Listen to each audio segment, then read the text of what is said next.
எல்லோருக்கும் வணக்கம். யூடியூப் சேனலுக்கு உங்களை அன்போடு வரவேற்கின்றேன். நல்லதை நினைப்போம், நல்லதே நடக்கும்னு சொல்லி இந்த பதிவை நான் ஆரம்பிக்கிறேன்.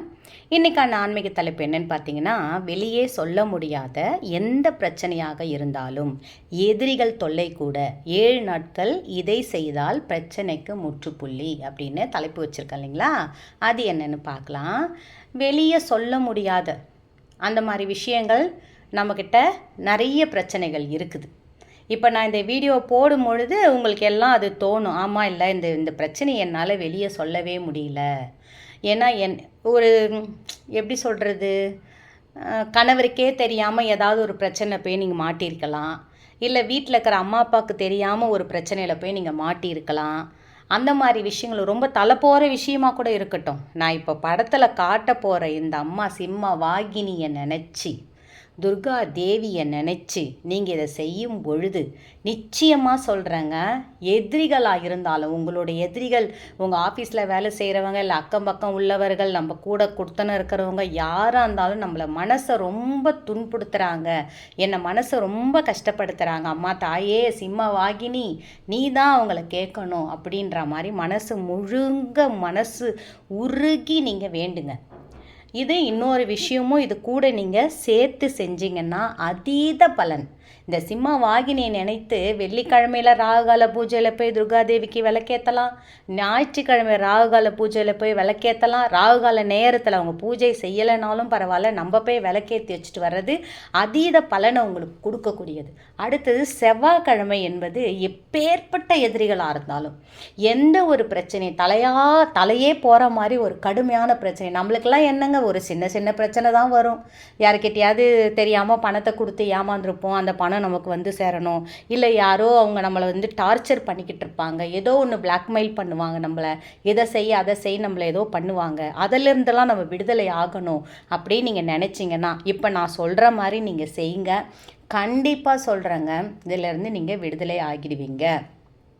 ஒரு வெள்ளை பேப்பர் எடுத்துக்கோங்க. இதுக்கு நேரம் காலம் அப்படிலாம் எதுவுமே கிடையாது. ஒரு வெள்ளை பேப்பர் எடுத்துக்கிட்டு அதில் பெண்ணால் அந்த எதிரிகளோட உங்களுடைய பிரச்சனை எழுதுங்க. எதிரோட பேர் அப்புறம் எழுதிக்கலாம். உங்களுடைய பிரச்சனை என்னவோ இதை நம்ம வெளியே சொல்ல முடியாது. இதை சொன்னாக்கா எனக்கு என் மனசு எனக்கு என்னால் சொல்லவே முடியாத விஷயம் இது அப்படின்றது எது இருக்குமோ அதை நீங்கள் அந்த வெள்ளை பேப்பரில் எழுதி அதுக்கு மேலே ஒரு பிரியாணி இலை இருக்கு இல்லைங்களா, பிரிஞ்சி இலை, அந்த பிரிஞ்சி இலை மேலே அவங்க எதிரிகளோட பெயரையும் எழுதுங்க. இந்த பிரிஞ்சி இலையை நம்ம இந்த மாதிரி செய்கிறது மூலிமா கண்டிப்பாக சொல்கிறேங்க, நீங்கள் இந்த பிரச்சனையிலேருந்து வெளியே வந்துடுங்க. 7 நாட்கள் தொடர்ந்து செய்யுங்க. அந்த மாதவிடாய் சமயமாக இருந்தால் கூட பிரச்சனை இல்லை, ஏன்னா இதை நீங்கள் தனியாக எடுத்து வச்சுக்கோங்க. இதுக்குன்னு அந்த வெள்ளை பேப்பரில் சிகப்பு கலர் பேனாவால் என்ன பிரச்சனையோ நீங்கள் வெளியே சொல்ல முடியாத, இப்போ தெய்வத்துக்கிட்ட போய் முறையிடலாம், நம்ம பிரச்சனையை சொல்லலாம், தெய்வத்துக்கிட்ட போய் மனசால நின்று மன்னிப்பு கேட்கலாம். ஆனால் அதையும் செஞ்சுட்டு அதுக்கப்புறம் துர்காதேவி சன்னதியில் போய் அதையும் செஞ்சுட்டு அதுக்கப்புறம் வந்து இந்த வெள்ளை பேப்பரில் சிகப்பு பேனாவால் எழுதி அதுக்கு மேலே பிரிஞ்சி இலையை வச்சு அதை மடித்து அதுக்கு மேலே ஒரு கற்பூரத்தை வச்சு எரித்து விடுங்கள்.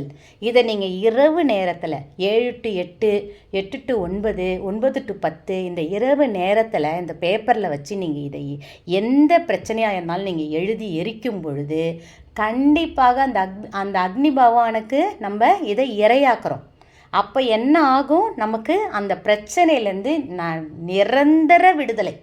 இந்த மாதிரி எந்த ஆண்களுக்கு எந்த பிரச்சனையாக இருந்தாலும் சரி, பெண்களுக்கு இருந்தாலும் சரி, குழந்தை பிள்ளைங்க, ஸ்கூல் படிக்கிற பிள்ளைங்க, அப்படி எதனா ஒரு பிரச்சனை, ஏதோ ஒரு பிரச்சனை இருந்துக்கிட்டு நம்மளை கழுத்தை போட்டு நெருக்கிது, அதை பற்றி நினச்சாலே எனக்கு மனசு வேகுது அப்படின்றவங்களுக்கு அந்த பிரச்சனையை நீங்கள் எழுதி இதை மாதிரி நீங்கள் 7 நாள் இதை எரித்து வாருங்க. நைட்டு இரவு நேரத்தில் எரிச்சிடுங்க. இப்போ சப்போஸ் எங்கள் மாமியாருக்கு தெரியாமல் செய்யணும் அப்படின்னு நினச்சிங்கன்னா, வீட்டில் இருக்கிறவங்களுக்கு தெரியாமல் செய்யணும்னு நினச்சிங்கன்னா மொட்டை மாடியில் போய் செய்யலாம், இல்லை பாத்ரூமில் குளிக்கிற இடத்துல போயிட்டு இதை மாதிரி எழுதி எடுத்துகிட்டு போயிட்டு அதை எரிச்சிடுங்க. ஒரு அகல் விளக்கு எடுத்துக்கோங்க, அந்த மண் அகல் விளக்கா இல்லை சட்டியோ அதில் வச்சு இதை எரிச்சிடுங்க. நிச்சயமாக சொல்கிறேங்க, உங்களுடைய பிரச்சனைக்கு 100% தீர்வு கிடைக்கும். நல்லதே நடக்கும், வெற்றி நிச்சயம், வாழ்க வளத்துடன் சொல்லி இந்த பதிவை நான் நிறைவு செய்கிறேன். இன்னொரு பதிவோடு உங்களை நான் மீட் பண்ணுறேன்.